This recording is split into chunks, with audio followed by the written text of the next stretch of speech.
다음으로 어떤 사건이 있었는지 영상으로 확인해 보겠습니다. 지난 2일 오후 4시 40분쯤 북구 구포동의 한 아파트 앞에서 50대 부부가 흉기에 찔렸습니다.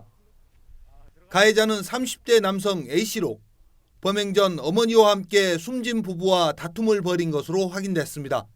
하는 그 소리만 나더라고. 근데 이쪽으로 나왔는데 베란다 있어 문이 있던데 죽어있던데. 실랑이를 벌이던 A씨는 자신의 집에서 흉기를 가져와 범행을 저지른 것으로 확인됐습니다. 빌라 모녀살인 혐의로 피해자의 이웃에 사는 50대 여성 A씨가 구속됐습니다. 발견 당시 숨진 40대 여성의 몸에는 흉기에 찔린 흔적이 발견됐고 딸에게서는 타박상과 목졸림 흔적이 발견됐습니다. 피해자 주변을 수사를 했습니다. 수사한다. 경제적 이유로 금품을 훔치려고 했던 것으로 추정하고 있습니다. 현재 용의자 A씨는 범행을 부인하고 있는 것으로 알려지고 있습니다. 네, 정말 끔찍하고 무서운 사건인데요. 어떻게 대낮에 흉기로 사람을 해칠 수 있는지 정말 이해하기가 힘듭니다. 네, 김 기자, 이들은 어떤 관계였고 왜 살인 사건까지 이어졌습니까? 네, 경찰에 따르면 이들 4명은 평소 알고 지내던 사이였습니다.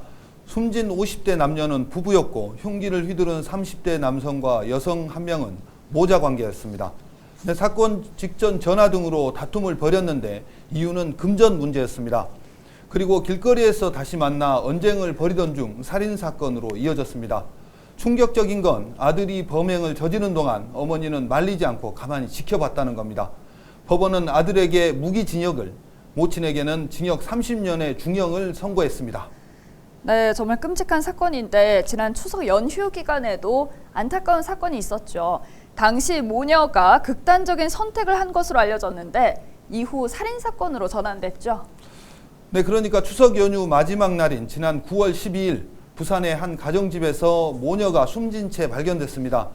앞서 언급됐듯이 추석 연휴 안타까운 사건으로 알려졌는데 당시 경찰은 타살 흔적을 발견했지만 침입 흔적이 없는 점을 들어 면식범의 소행으로 보고 증거인멸 등을 우려해 내사에 착수했습니다.